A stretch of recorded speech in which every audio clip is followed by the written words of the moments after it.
Samahan niyo ako guys, mangunguha ako ng squash. Let's see kung ilan yung makukuha natin today kasi it's been raining for a few days.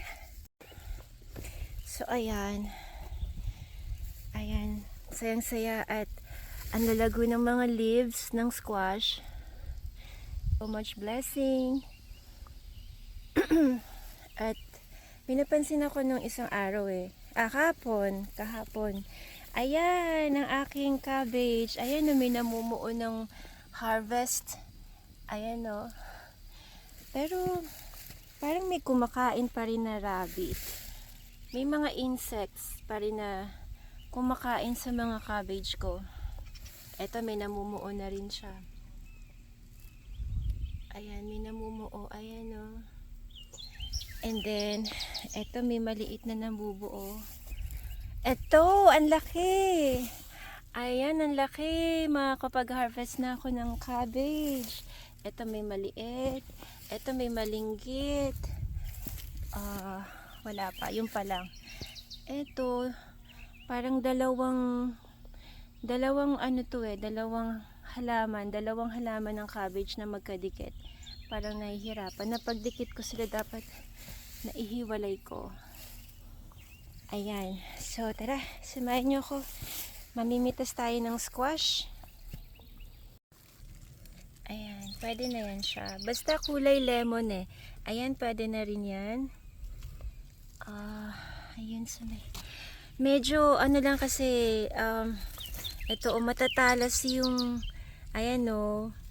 Hindi naman siya masakit, pero yan, matalas. Kaya, ingat ako. Wala akong gloves eh. So, alalay lang ako sa pagpitas. So, ito lang muna yung na-harvest ko. Ay! Sorry naman. Alaglag. Ito yung pinakamalaki.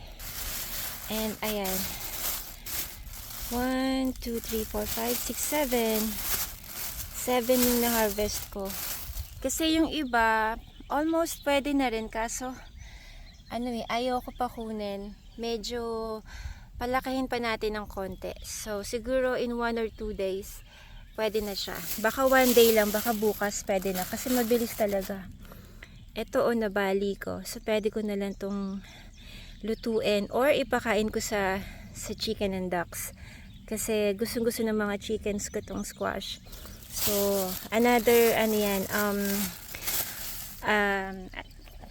treats, extra nutrition and treats for chicken and ducks. So, nakakabawas din sa gasto sa pagkain ng mga chicken and ducks. So, nakakatipid ako kasi ang dami kong squash, ang bilis nila mamunga.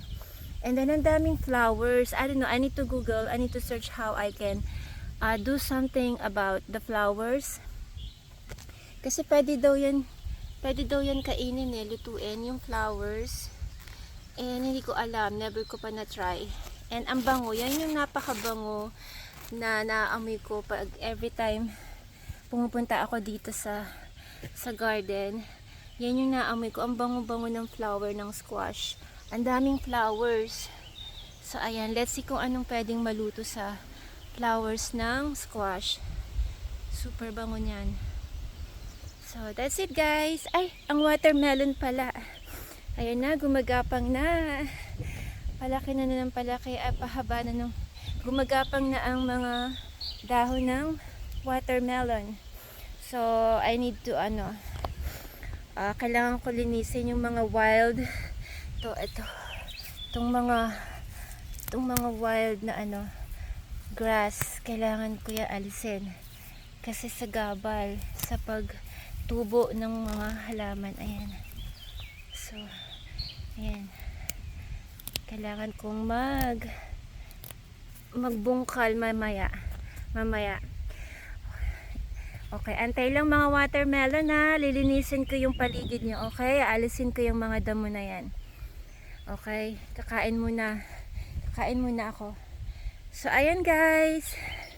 Ito rin sa mga cabbage ko, ang dami ng damo. Panay ulan kasi, kaya ayan. So, see you on my next.